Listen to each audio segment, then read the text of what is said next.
So growing up, I grew up in a farm family where we worked hard, certainly cared for, and I know my parents loved me. They may not have expressed it very much, but I know now they did, although when I was an adolescent and that I really questioned that they did. And I began to question if I had any value in the world. I started to feel like I was a waste of air.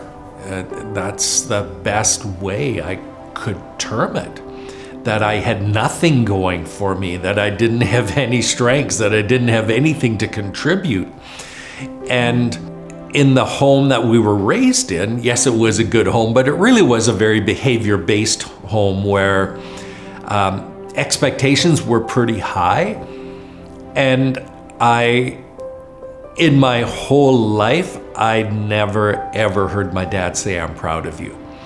I heard him kind of say it to somebody else when I was in my 30s, and I could remember just wishing if he would say that to me, it would mean so much, but I never ever heard it. So I grew up in a home where it seemed like the behavior that was expected was always a few steps ahead of what I could get to.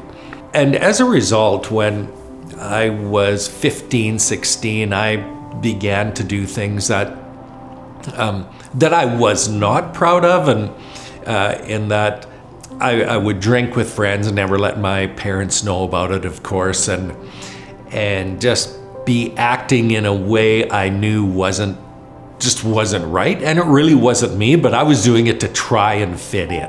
But when I was 16 years old, and it was right around Easter, and my parents were on a very rare holiday. I only remember my parents ever taking 3 holidays in their lives, and this was one of them.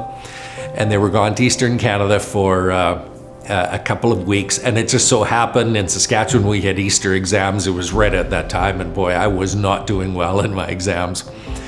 And I remember getting off the school bus, walking up our lane, our country lane. There's about 100 yards, and I'm walking, and I can still reflect back and remember kicking stones as I walk up the driveway to the house. And I'm getting home alone. I've got an older brother who's out doing chores.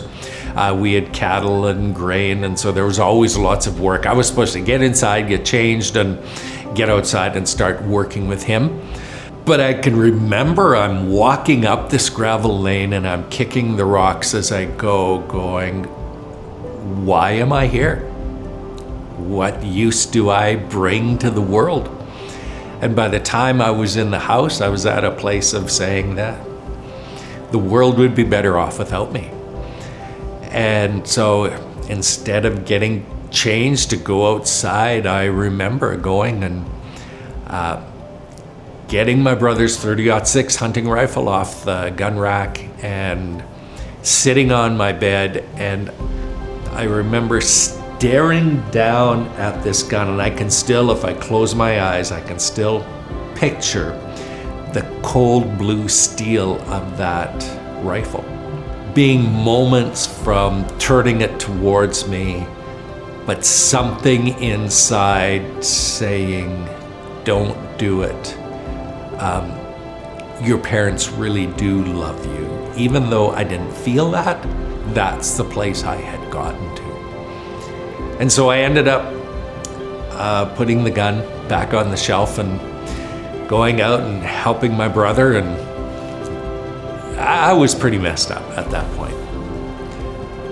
But as I started to come out of that, I suppose there's probably a lot of depression in that going on, which I did not understand at the time. As I began to come out of that, and when I was 17 years old, really coming out of that and having a strong faith experience. When I was 17, I dedicated myself to helping young people never get to that spot.